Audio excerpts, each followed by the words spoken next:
Hello दोस्तों, स्वागत है आपका स्टडी नाउ 6 चैनल पे। आशा है आप सभी ठीक होंगे।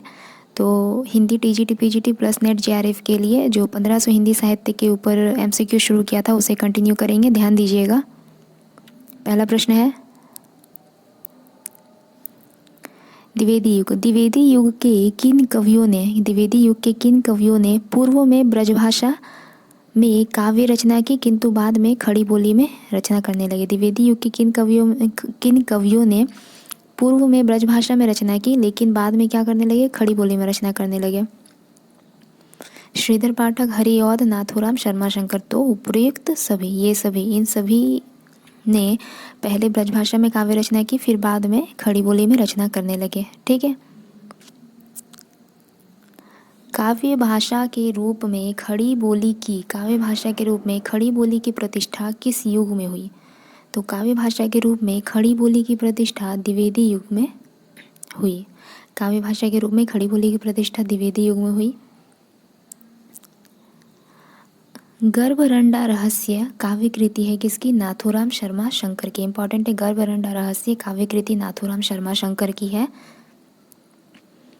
गांधी गौरव रचना है गोकुल चंद्र शर्मा की। गांधी गौरव गोकुल चंद्र शर्मा की रचना। इसके अलावा द्विवेदी युग के कुछ प्रमुख व्यंग्यकार कवि हैं बाल मुकुंद गुप्त, नाथूराम शर्मा शंकर, ईश्वरी प्रसाद शर्मा, जगन्नाथ प्रसाद चतुर्वेदी। ठीक है।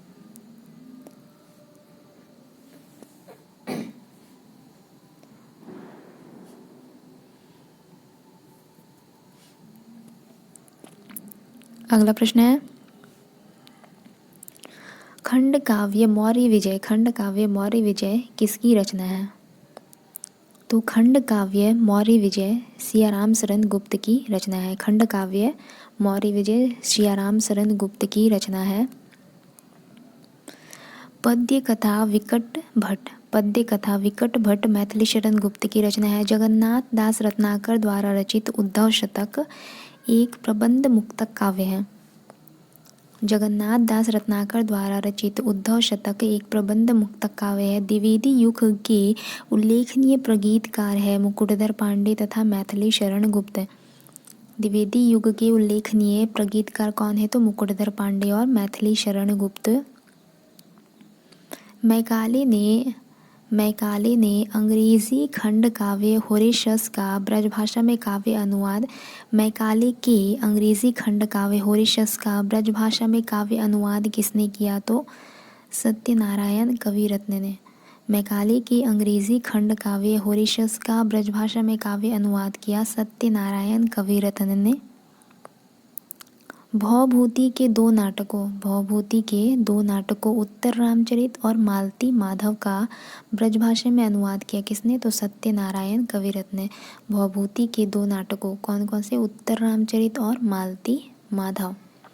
उत्तर रामचरित और मालती माधव का ब्रजभाषा में अनुवाद किया किसने? सत्यनारायण कविरत्न ने। ठीक है। अगला प्रश्न है, ब्रजभाषा का आधुनिक काल में अंतिम बड़ा कवि किसे कहा जाता है? ब्रजभाषा का आधुनिक काल में अंतिम बड़ा कवि किसे कहा जाता है? तो जगन्नाथ दास रत्नाकर को ब्रजभाषा का आधुनिक काल में, मतलब जगन्नाथ दास रत्नाकर को ब्रजभाषा का आधुनिक काल में अंतिम बड़ा कवि माना जाता है।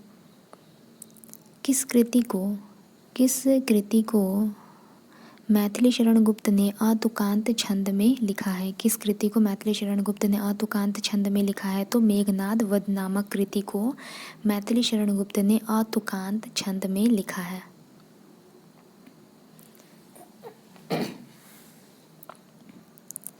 आगे है, पंडित रामचंद्र शुक्ल का काव्य संग्रह हृदय का मधुर भार नाम से छपा था।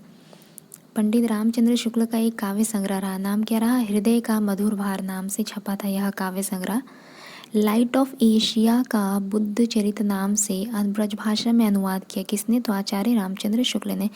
लाइट ऑफ एशिया का बुद्ध चरित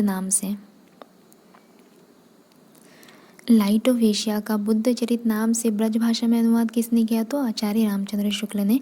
आचार्य शुक्ल की कविताओं का प्रमुख विषय रहा प्रकृति चित्रण। याद रखिएगा, आचार्य शुक्ल की कविताओं का प्रमुख विषय क्या रहा? तो प्रकृति चित्रण।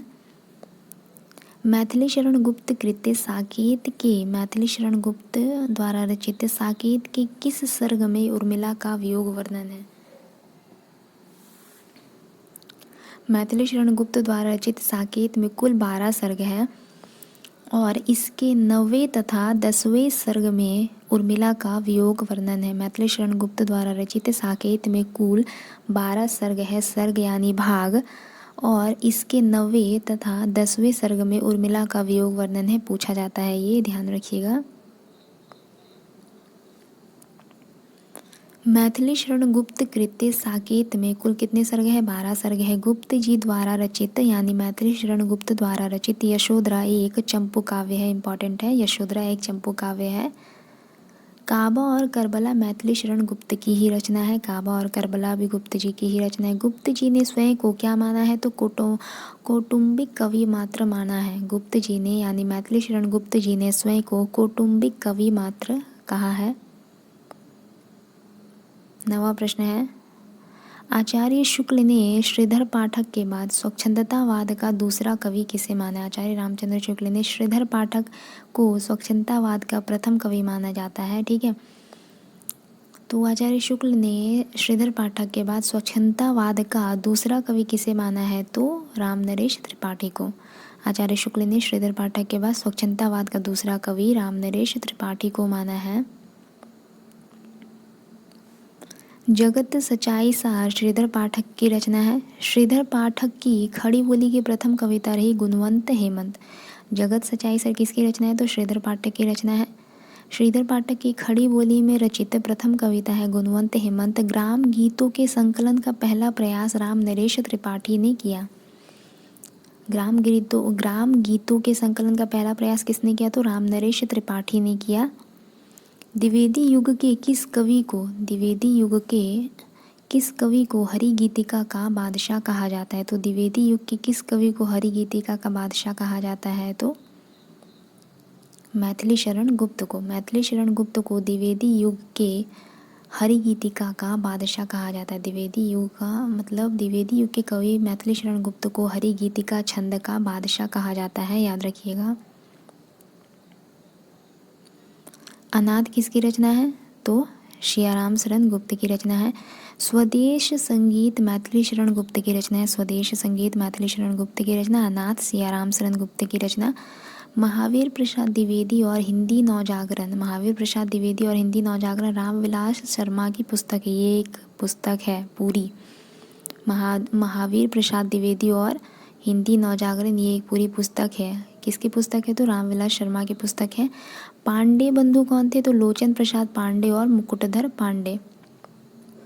पांडे बंधु थे लोचन प्रसाद पांडे और मुकुटधर पांडे को पांडे बंधु कहा जाता है। इसके अलावा बंगला कवि माइकल मधुसूदन के मेघनाद वध का काव्य अनुवाद। बंगला कवि माइकल मधुसूदन के मेघनाद वध का काव्य अनुवाद मैथिली शरण गुप्त ने मधुप उपनाम से किया।